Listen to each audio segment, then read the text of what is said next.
Right, everyone, welcome back to the Rental Property Playbook. I am Brian Waters. Today we have a really special guest, a guest that I spent probably more time with her during this past week than she wanted to.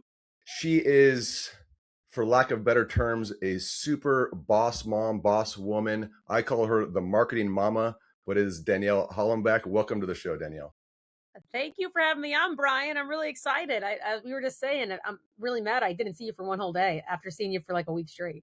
I know. So a little backstory of how Danielle and I met. We actually are part of a couple different masterminds, and we're going to get into the mastermind stuff in a little bit. Yeah, Danielle wears many hats, but let's talk us through a little bit about what you do. Like, what is your current job? Yeah, so I currently work for a company called Steelpoint Capital. We have a lot of different businesses underneath this brand, but our main business is capital raising, lending money to real estate investors in the Pittsburgh area. And then we have a foundry community. So teaching people who maybe have one or two deals under their belt how to expand their portfolio, scale their business, and find happiness in what they're doing instead of making a huge chaotic mess in their business. Scale it the right way so that you actually have a life while you're building this business. I love that. Yeah, I think it's super important. It's something that we're all pretty passionate about. We're all on the same journey together, and to be able to find, like, I call it your tribe, but your tribe of people who are doing what you want to do. So that's awesome. The other thing that I want to tell the people is, first off, Danielle is a very busy working professional. And when I say very busy, I'm talking about she is a mother. She has, how many kids do you have right now? I have 4 boys, 6 and under. 4 boys, 6 and under, and 1 on the way. So I want this to be an inspiration for all those young ladies out there. And Danielle's 31, okay, 31 years old. So I want this to be an inspiration for anyone. I don't care how old you are, that you could also have a busy working life and balance that as well. So that is inspiring to me. One thing I saw Danielle doing, we were at this mastermind, Brian being lazy, I'm an older person, I needed sleep. I'd wake up and she had already run 5 miles. So how do you balance that work-life balance? Is there any tips, tricks, or is it stressful? What's the deal with that? It can be stressful some days. There's this thing going around online, like a trend for videos, and it's like, don't marry an effing loser. And I'm like, you got to marry, right? Because if I didn't have a good husband, I couldn't do everything that I do. I truly attribute me being able to get up, have all these kids, enjoy life, be a W-2, but also build my own real estate, my own brand. It's all because I also have my husband, Eric, who's on the back end, helping me build our real estate, watching the kids. We're balancing schedules. I could not do what I do if not for him. I also just was born a little bossy, a little driven, a little not wanting to be average. So I know I've taken that from being the little kid who didn't always fit in 100% because I was always a little different, a little bit more out there, a little louder, to now translating that into, oh, this actually can be a superpower for you in the workforce as you grow, whether as a W-2 or as you're growing as an entrepreneur, because those are the skills that you need. You need that drive. You need that stickiness where people know, like, oh, I remember you because you came up and talked to me at this event and we had a great conversation. So yeah, I think it's just a little bit inherent in me, but then also just the path that I have been luckily enough to go on in life, and and choosing the right spouse, choosing the right circles to be in, has really helped me. Yeah, I want to give a big shout out to Eric.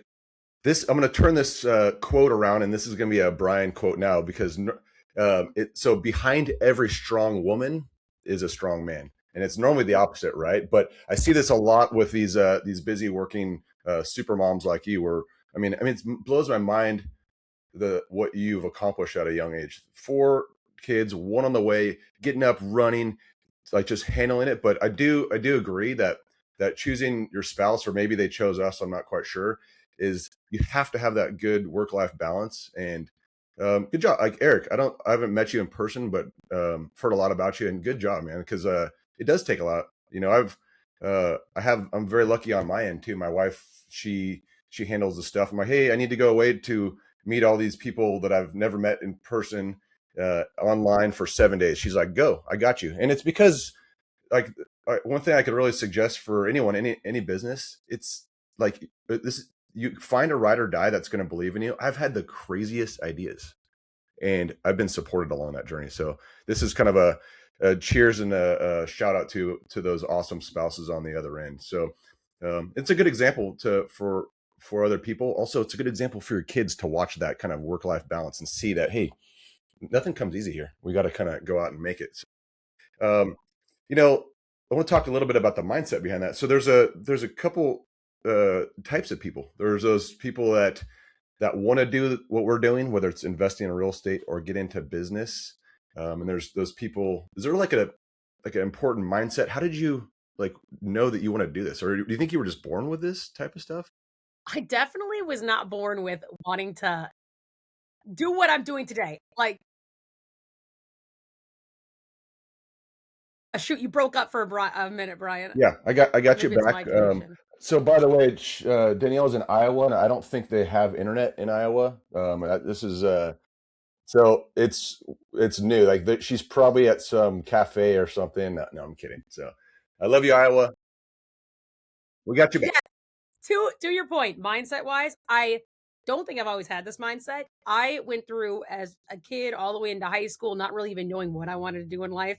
I had family that was teachers. My oldest brother's a lawyer. My dad had an insurance agency for 20 years and then went and became a W 2 after that as a field rep for this company. My mom was a stay at home mom.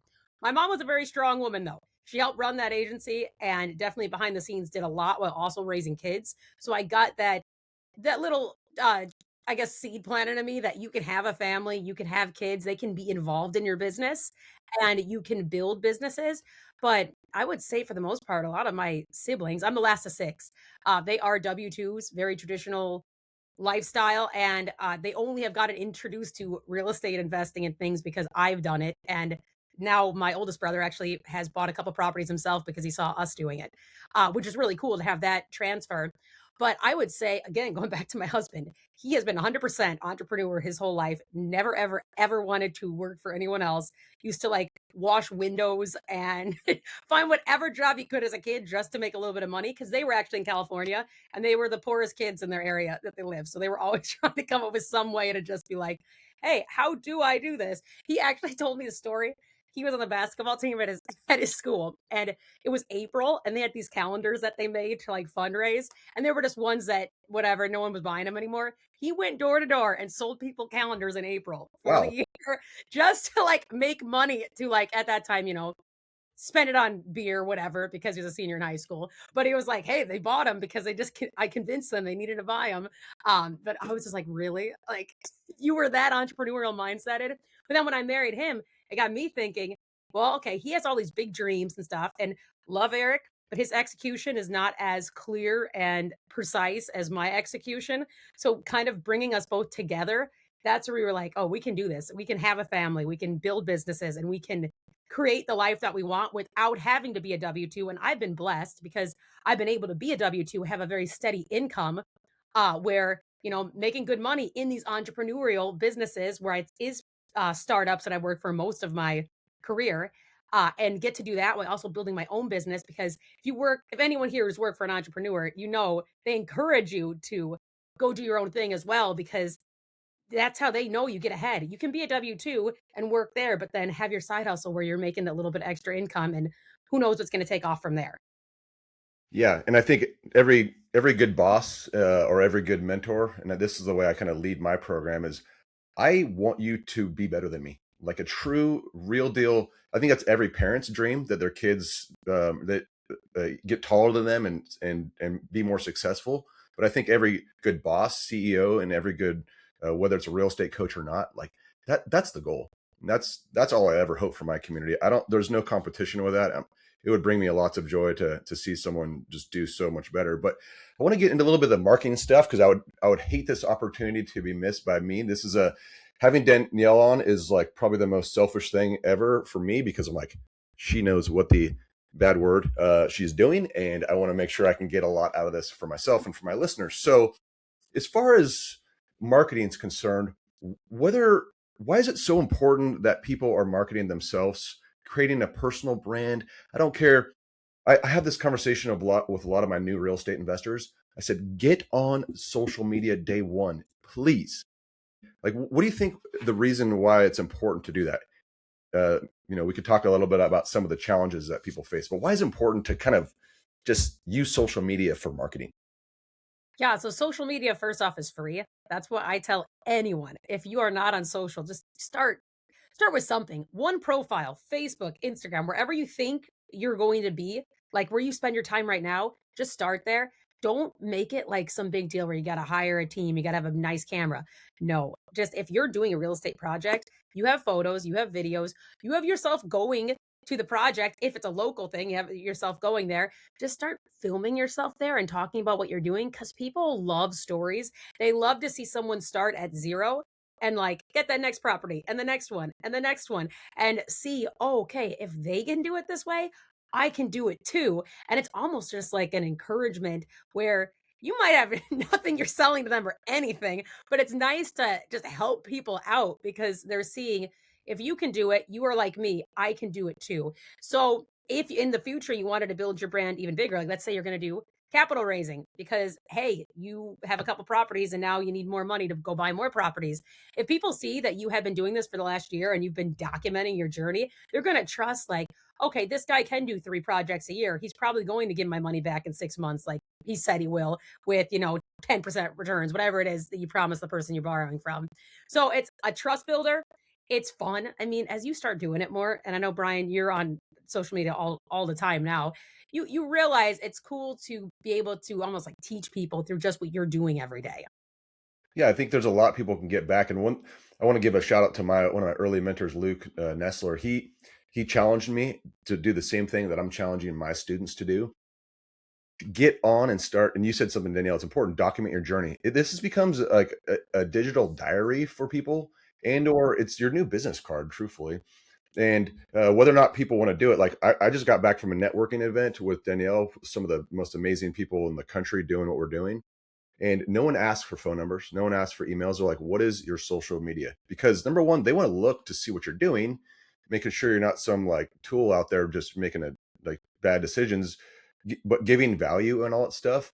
And one thing that if any people in this, on this podcast are listening and they want to like eventually raise money, like Danielle said, I'm not even joking when I say this. I've raised $1 million to fund my projects. That is allowing me to get about 5 to 8 properties a year. I'm not able to save that. I can't go save that, but it is a very awkward conversation to go have with someone. Hey, Danielle, can I borrow $1 million for what? For my properties. Oh, what's your experience level? That's going to be a very, that conversation is going to end quickly. But when you're Yeah. putting your stuff and your projects and your journey out, like it took me a year before someone actually reached out to me and asked me, hey, I love what you're doing. I've been watching your journey. Can I invest with you? I didn't even have to ask them. The question it's not even a question, it's a statement, but what I tell myself every day is yes, posting on social media is a grind, but is it worth $1 million for someone to be able to come to give you? And the answer, in my opinion, is yes. You know, with for the brand new person that's just afraid to hit send because they're going to look like they feel like they're going to look stupid. What do you say to that? Your first 100 videos are always going to look stupid. So just post them because you have to have a little bit of humility in yourself to be like, hey, I know I'm not going to be the greatest right off the bat, but whatever, we're just going to do it. And you know what? Maybe my embarrassment will help someone else out in the future or encourage them to also start posting on social media. Yeah. So as the head of your marketing department, I mean, you wear a lot of hats. How do you like for me? I struggle to come up with like ideas. Do you have any suggestions for people to or the right kind of content without like being um, just kind of cheesy? Like what's like a beginner strategy that you would recommend doing? Yeah. So with my current company, we have a lot of different brands that market a lot of different things. They're all kind of real estate adjacent, but we have a local flooring and paint company. That's not going to post the exact same content that a capital raising company is going to be posting. Capital raise, we go for more polished, a little bit more luxury, I guess I would call it type posts. For the flooring and paint, you got to stick out because there's 12 other flooring and paint companies in the area that are also running ads, doing organic. So it's all about knowing who your avatar is right off the bat. I recommend to everyone, any entrepreneur, I don't care what you're in, what you're doing, read the book, The Pumpkin Plan, and that'll tell you how to break up what are my top 10 clients that I'm dealing with right now. Doesn't matter what business you're in. Who are the top 10 clients that I have? Where do they come from? What's their demographics? What interests do they have? Why do I like them? And if I could have 100, Brian's as my client, how do I get the 100 Brian's? And it's from marketing off of the pain points that they have, marketing off of why did they come to me? How did they find me? Was it through a podcast? Was it through an ad? Was it through, did they join my email list through a freebie that I gave away online?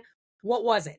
So going through that, as soon as you have a couple clients in the door, you're going to know. And I have this from, I had a marketing company a couple years back, and I actually changed it to a fractional CMO company because I had so many clients that I did not like working with. I found out the ones that had less work that I was just a fractional CMO for are the ones that I liked. So I switched the whole business model because of that. So I went through the list and said, well, when I got to get in a call with so-and-so, my whole day's drained. Like my energy is out because they're just not the client I want. But when I get on with this other company, it's great. Like those are the people that I want to talk to and want to help. If you can figure that out and just go through the steps I lay out in the pumpkin plan, it changes your whole business. It'll make you more money. You can charge more for what you're doing because you're going to have that right client that fits you. Like attracts like. So if you really know what you're like and who you want to deal with, through posting organically, I'm not even saying running ads or anything like that, will attract the client that you want. I love that. And I was humbled this week because we went to two different masterminds, just so everyone's clear. We went to one that's called Social Circle. I highly recommend jumping in there. Sam Prim is he's a legend. He's in the real estate business. So shout out to Sam. We both love Sam. And so one thing that he said, and it really hit home for me, is I've been doing the social media stuff for over a year now, and I feel like mine's growing good. But I'd be lying to tell you that I don't look at some of these other people and get a little jealous. Wow, they have so many followers. Like they get all this like cool stuff, but it's been a grind for me, and something that we all have, that we're like, I feel at some point I felt like a failure. And Sam said something to Danielle and I that really hit home is, and Danielle just said it too. That's why I'm reiterating it. So it's not like attracts like. So just because I have 500,000 followers doesn't mean those are the right people. I'm doing this for two reasons. Number one, education. I really want to help people and motivate people out there to start their journey. So I'm sharing my journey with them. And number two, I'm obviously trying to attract clients into my world so I could teach them what I know. But if you're posting the wrong stuff or just off-topic stuff and you have 500,000 people, those aren't your buyers. Those aren't the people you want in your community. And so it was kind of cool to see that I feel like I'm on the right path. It's growing slowly, but it's growing the right crowd. Like, do you agree to that? 100%. And the growth that I've seen just since I've known you like 7 months, you are bringing in people who are commenting, they're liking, they're sharing. That's all you could ask for. Like the people who just like your videos or they follow you because you had one viral video take off, they're not going to be ones that stick around and become your clients. And when it comes to organic, that's the goal that we all have, is we want to help people with the content out there and get to the point that we can then help them as one-on-one clients, group clients, whatever your program is, your service is. So yeah, definitely. You have had nice, slow growth, but you're bringing in people who actually want to come back and see your content again and again and again. Yes. No, I appreciate you saying that. So there's a book called Who Not How, everyone, and I've talked about this a lot in my social media stuff. And the whole premise of it is you don't have to know how to do everything. You have to hire someone or be around someone that knows how to do a lot. So you know, Danielle, again, you wear a lot of hats, but for someone in my world who is my business has been growing, and I'm at to the point where I, and I'm honest, like it is Brian. That's what you see. That I'm the coach, I'm the marketer, I'm the social media editor. I do outbound, inbound calls. I pride myself in that, and I'm starting to get stretched thin. So the who not how theory, like when do you know, or when should I know when it's time to hire someone? Like and what, maybe if there's any priority, what would you suggest for someone who's kind of in business coming up? And it doesn't have to be real estate, but like, when do we get a Danielle on our team? So the way that I've done it in the past with hires that I brought on to my team is I've made a list of everything that I do in a day, or the person that we're hiring for, if it's already a team member, maybe we're hiring like a second to them. You make a list of every task you're doing. You number them to say, what do you do that is the most impactful for the business? So usually revenue generating is number one, because we have businesses to make money, right? We love helping people, but at the end of the day, if we're not making money, we don't have a business. And then you also label what you think you are the best at. So two different number systems there. Then after that, you see, okay, what are the top 10 tasks you do in a day that really only you can do? And then what could you probably delegate to someone else? And usually there's like 20 tasks that if you hired someone else, they can do. I'm a big believer for any entrepreneur, your first hire ever will be a VA who is kind of an all around, if marketing is your business, someone that really knows marketing well. If it's client facing, like getting somebody to be making calls for you because you just don't have time for sales calls, you hire someone who's versed in sales and can do follow-ups and all of those things for you. So you find out what is that biggest gap that takes the most of your time that you really shouldn't be doing. Hire a VA for that, because that's low cost. It also is a good way to just learn how to manage people. The hardest people to manage are VAs because they are remote. They aren't here with you. And you have to have really solid processes and procedures for them to follow, because sometimes they aren't even on like your same time schedule, depending on where you hire them from. So they have to be able to look at their checklist for the day and say, okay, well, this is how I do a follow-up email, and this is the process I need to follow to get it into the CRM, or, maybe you're tracking on a spreadsheet. Make sure you're tracking in the right spreadsheet what you're doing. I have bootstrapped many businesses in many different ways of how to organize these things. VAs, number one. My VA has been with me now for 5 years, and I love him. Like wherever I go, I will take him wherever, because he is amazing. And he just knows me and he knows how to work with me, and he's very versatile in, I can give him a task, give him a really good SOP, and he can figure it out. And he knows how I work, and he knows like, okay, Danielle would like this, but you probably wouldn't like me doing this. And then he'll run questions by me as they come up. So VAs, number one hire after you get, what are those tasks that I need to delegate right now? Awesome. I think you'd be proud of me because I just hired my first VA to do social media editing, and uh, shout out to him. He's in the Philippines. He stays up all night because all his clients are actually in the United States. We Yep. jumped on it for the younger generation that are listening to this. Please, this is just hit a timestamp or whatever. Write down this exact time in this, because this gentleman, I think he's around 19 years old. He said, "Hey, let's jump on a phone call." So I did a little FaceTime. He's sitting there in a full blown suit, like it's an interview. Right away, I was like, that first impression, I was blown away. Like, dress for the job that you want, right? And he communicates really well. He's willing to stay up all night so he could take care of his US client. I'm like, this kid's going places. I love that. One thing that you said I think is important, and the for all the listeners out there, is you have to have systems. You have to have them, right? These people aren't gonna know that. And one thing that I get a lot of questions like, Brian, how in the world do you invest in out of state rental property from California? And how do you teach that to your clients? And I think this is relative to the conversation we're having. I have systems, I have processes. I am a fireman. I can't remember stuff. I literally have a memory of a goldfish. I can't remember a lot of stuff. But guess what? I have checklists. We use those in our job as a firefighter. Every day we go through the checklist. Did you check this?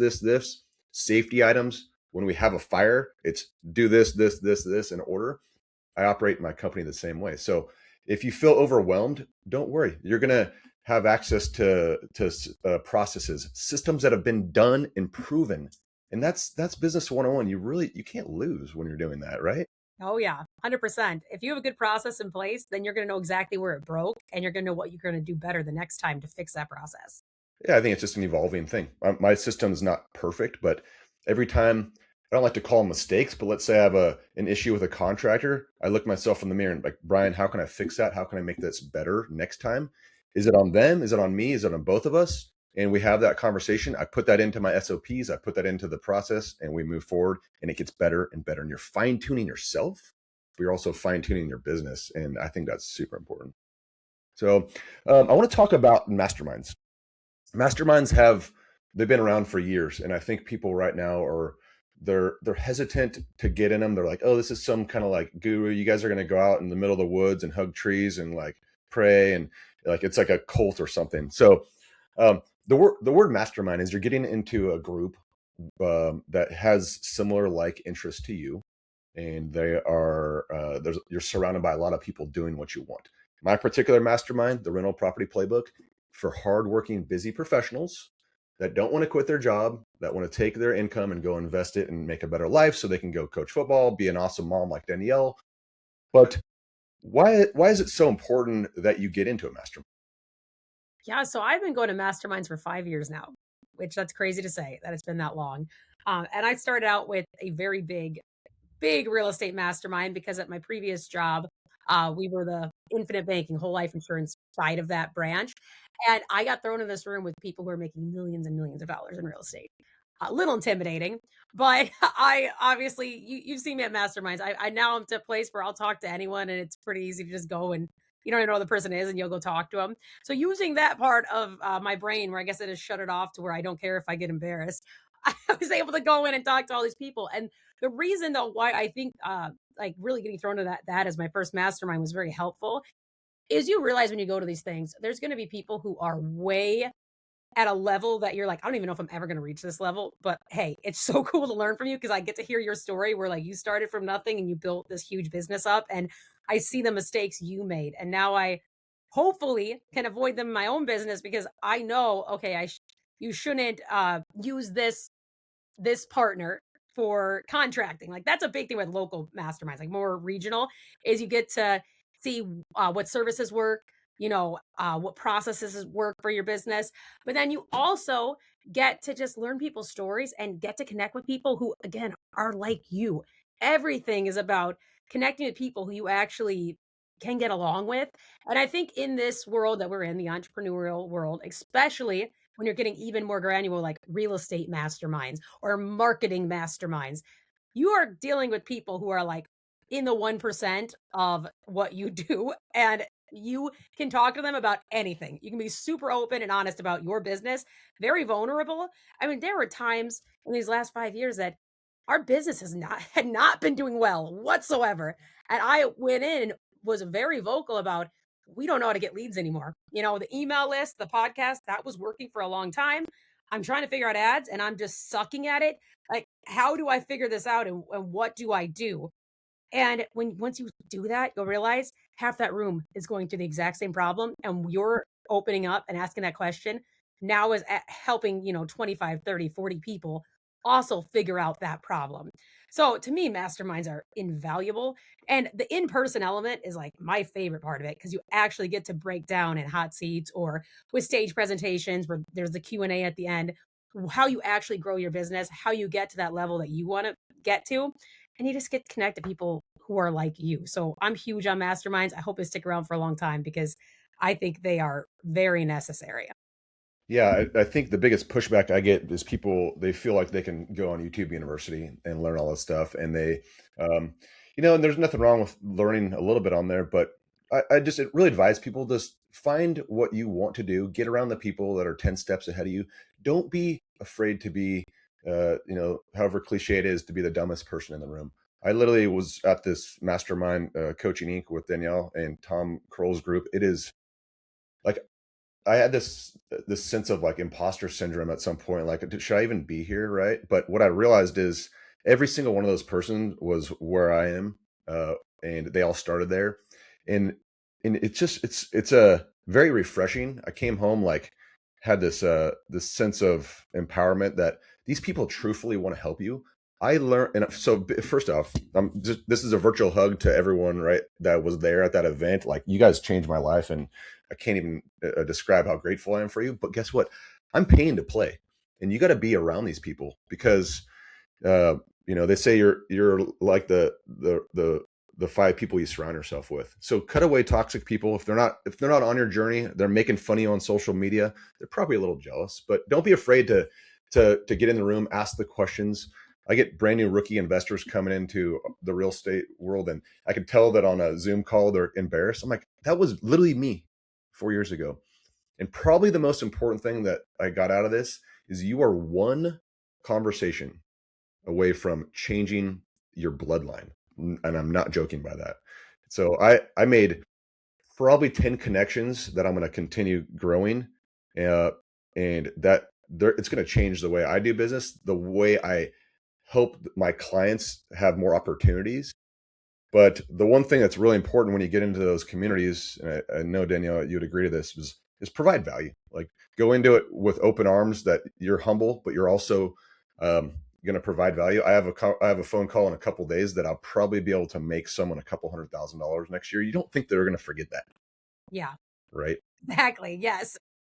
So get in those rooms. And one thing back to the social media that I think is important is that when you're talking in front of, like, here's my phone right here, like for those that are watching, I get on here and I start talking. You just pretend like it's a human being. The more you talk about the subject that you're interested in, the more you're explaining how to do contracts and find properties. You're actually working on pitches. You're talking to another person. So when you later get into a room and you have to explain what you do, or maybe you're going in for an interview, you've already spoken this out loud a lot of times. You're working the kinks out, right? Yeah, exactly. Yes. And that's one thing I love about making social media content is I become a better speaker in like every element of life just because you're speaking to the phone, and you have to be very concise with what you're saying because you don't want the video to go for 5 minutes. So you have to really think about what you're talking about and think through, okay, what am I trying to get across to my audience here? I don't want to just blab on and on and on. So yeah, I totally agree with you there. It's made pitching, like your elevator pitch that they always say for what you do, so much more concise. I feel like the first time I did it, I was like, remember that scene where Will Ferrell in Anchorman, he's like, "How now, brown cow?" Oh, that's literally. I feel like I still do that. So don't seek perfection, just seek action. So I want to. This is a real estate. Most of the people are interested in real estate. I think marketing and real estate tie together. So you're a busy mom. You're a marketing genius. Guess what? Danielle also does real estate. So let's talk a little bit about your portfolio. What do you got going on? What do you and Eric have going on with your portfolio? Yeah, so we are by no means a large portfolio at all. We are just finishing up our first BRRRR ever, and we're actually just put some bids in on a few other properties. So we'll be doing our second BRRRR project here over the summer. We started out in real estate. I know this is very unconventional, with a 20-unit apartment building. Holy mackerel. Yes. So it's a mentor who actually got me into real estate locally here in Iowa. And I was like, cool. Like, good sweetheart deal. Like, we didn't have to put any money down to go into it. My husband was going to property manage it. We just had to pay every month the second mortgage on the property, and that's how we were going to get it. One thing I'll say about partnerships is don't become partners with your mentor. I'll leave it there. We just got out of that partnership in a couple months ago, but you know what? Hey, not everything works out. And I learned literally everything that can go wrong with real estate from that property. And I was like, well, that's great. I'm really, really glad that at least I got the quickest crash course in the last 4 years, a little less than 4 years, about what can go wrong and why I shouldn't have been in that property in the first place. But now I can apply that to my BRRRRs that we're doing. And then we also have some creative finance deals as well, with a guy who actually has properties right in our neighborhood. So really easy. And I think it's cool that I'm seeing the hard money part of, like, hey, a BRRRR. The first BRRRR that we're doing, we actually went to a local credit union and we got a HELOC for it and everything. Did a very traditional, conventional way to fix that property up. But now, I work for a capital company, so I have easy capital to now go and do these BRRRRs in the area. Awesome. I can expand my portfolio a lot faster. And I have this creative finance now where this guy has 5 or 6 more properties that he wants to sell to us. If we can figure out a good deal there, then I kind of have a little more, not just one road that I'm taking. And I do like investing where I grew up. I live in Davenport, Iowa. That is where we invest. It's a great place for me to invest because I know what neighborhoods to invest in, what neighborhoods not to. And our ultimate goal, my husband's from California, we want to get out to California.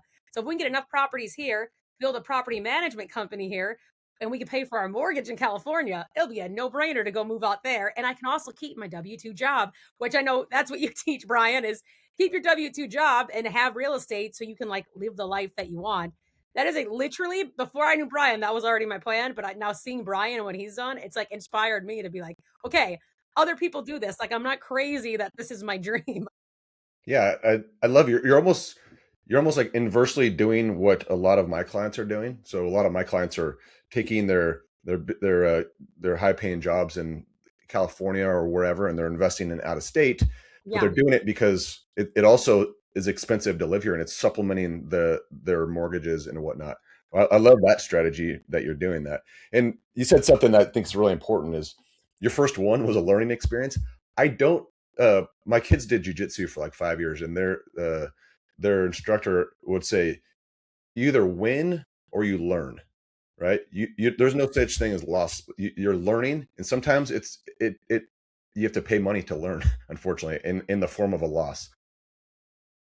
I love to be very transparent about what real estate is and what it's not, because I think there's been a lot of false advertising out there lately. Like you buy one property and you retire. That's not the game. That's why I'm telling you guys, do not retire.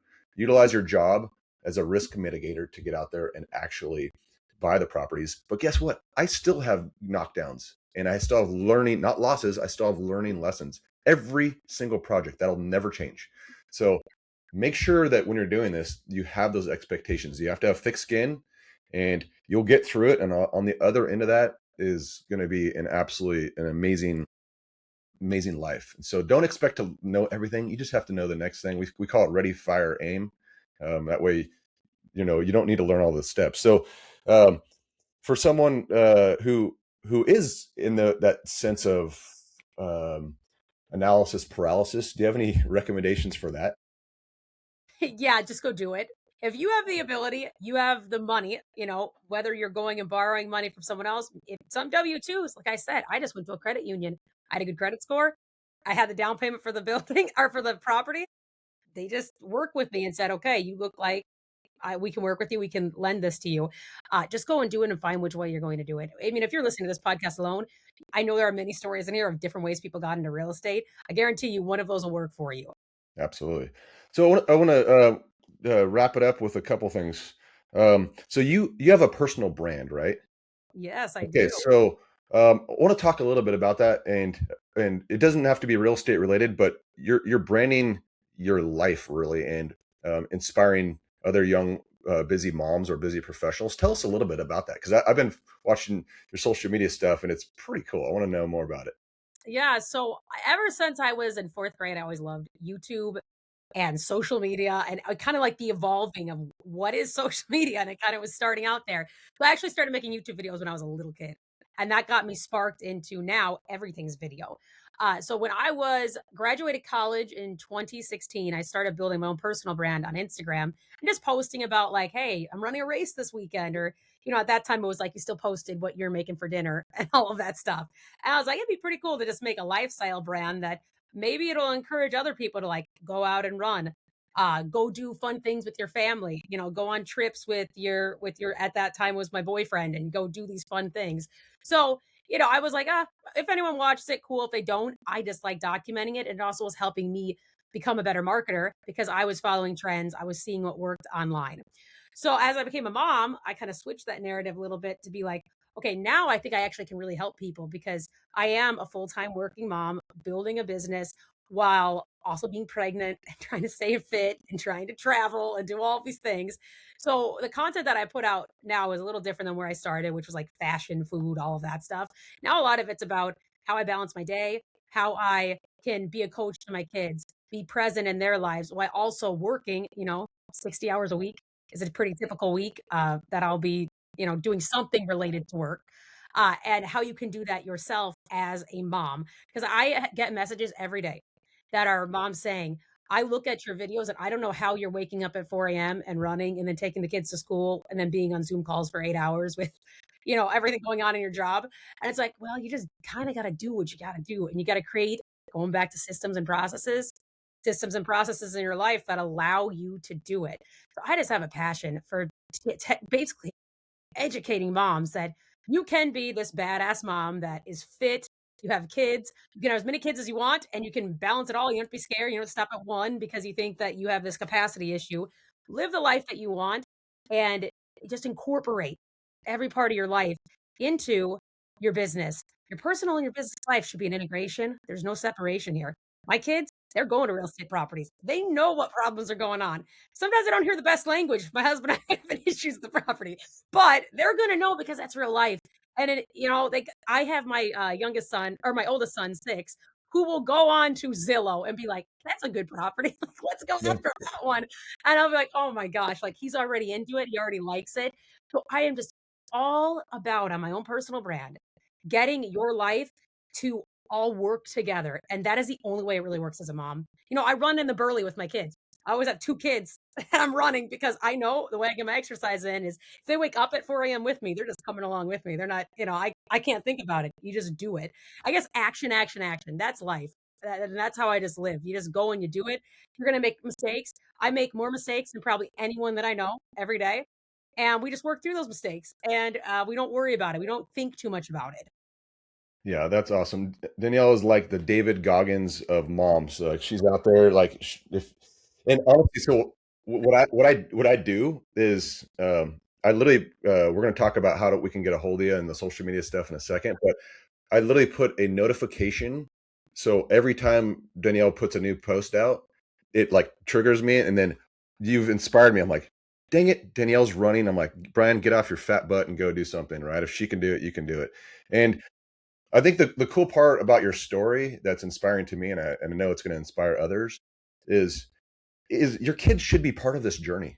I was literally just getting my haircut today, and I was listening to uh, someone talking about they get a nanny when they go on vacation, and I was like, wait a minute, it kind of broke my heart. But what I'm saying and what Danielle's saying is your kids, they need to be part of this stuff. If you want them to be successful, and that's all our goal, I let them sit in on Zoom calls with me. Now, I don't force them, but they're wondering what the heck is Dad talking to these random people online.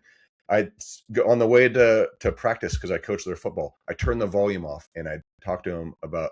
On the way to school today, we talked about AI and this different stuff, and it's on a very kid level, but I want them to be part of the conversations because Yeah. they want to emulate their parents. And if you're setting a good example, which you obviously are, like your kids are so dang lucky to have you, like they're going to be a bunch of savages in the same way. So I always like to ask this question, but it's pretty much irrelevant. Like I would say, what would you tell your younger self, Danielle? But you are your younger self already. So like, just can you give any advice for a last piece of advice that you kind of wish you would have known earlier? Like I'm much older than you, so I have a lot of I can go for 10-hour podcast telling myself what I wish I would have done earlier. But let's say some young females just getting out of college, like give them the golden nugget that made you who you are today. Yeah. It's funny because I always say that in 10 years, I feel like I've lived like 30 at this point just because of all of the lessons learned. So I feel like I am talking to my younger self, even if it's just 10 years ago. But yeah, when I left college, what I would have told myself right off the bat is you don't settle in any job, any business that you're in, any relationship that you're in. Just never settle. If you're seeing the writing on the wall in 2 weeks that you really just hate what you're doing, you hate that job you're at, quit and go do something else fast. Because the faster you move, the faster you climb up the ladder and get to where you want. If I wouldn't have taken some very risky jumps for startups that could have really fallen really flat really fast, but didn't because I put the work into it, I would not be where I am today. I love that advice. Yeah, I think it's probably kind of how I got to where I'm at today too. I was flying. A lot of people don't know this about me. I was a pilot, and it was a very hard lifestyle for my family. I love my wife more than anything. I've met her when I was 14. It was a non-negotiable item for me to get divorced, and the divorce rate in the aviation industry is like 80%. And I said, you know what? I trained from 18 to in my 30s. That's all I ever knew. But guess what? Screw that. I ended up getting laid off, going to work an $8 an hour job on an ambulance, got hired as a firefighter. It's scary. It's scary, but guess what? Don't be in a relationship that doesn't bring you joy. Don't be in a job that doesn't bring you joy. You're going to find your path. You're going to find your ways. Danielle, I don't know how and I mean this from the bottom of my heart, I don't know how that you came into my orbit, but so glad you did. I mean that from the bottom of my heart. And Yeah, and for those people out there, like, watch this woman and what she's doing. If there's no doubt in my mind, and like I want you to remember this conversation, like you're gonna be like a very powerful CEO of some crazy thing. And I don't what I'm hoping here is that you'll remember me in the conversation we had. And you inspire me, you inspire a lot of people. So with that being said, keep on being rad. How do people find you on social media? And please go follow her, because you're going to learn a lot. You're going to be inspired. You're going to be in better shape. You're going to be a smarter person. You're going to be a better human. We need better humans. How do we find you? Well, thank you. You're going to make me cry here. You can find me, though, on Instagram. That's where I'm the most active. Danielle Hollembaek. I know it's kind of a confusing name. I don't know if we can like put Yeah, it. well, I'll put it in there. Yeah, there we go. Yeah, so follow me right on there, and do not be afraid to DM me. Like, ask me any questions. I'm always in there answering questions for everyone. Awesome. Thank you guys so much for listening. Danielle, one of my favorite guests I've ever had on here. This is Brian and Danielle, the Rental Property Playbook. If you want to learn how to do out-of-state investing, hit me up. If you want to just be a better human all around and learn a bunch of cool stuff, go follow Danielle, and I will see you guys on the next one. Thank you guys.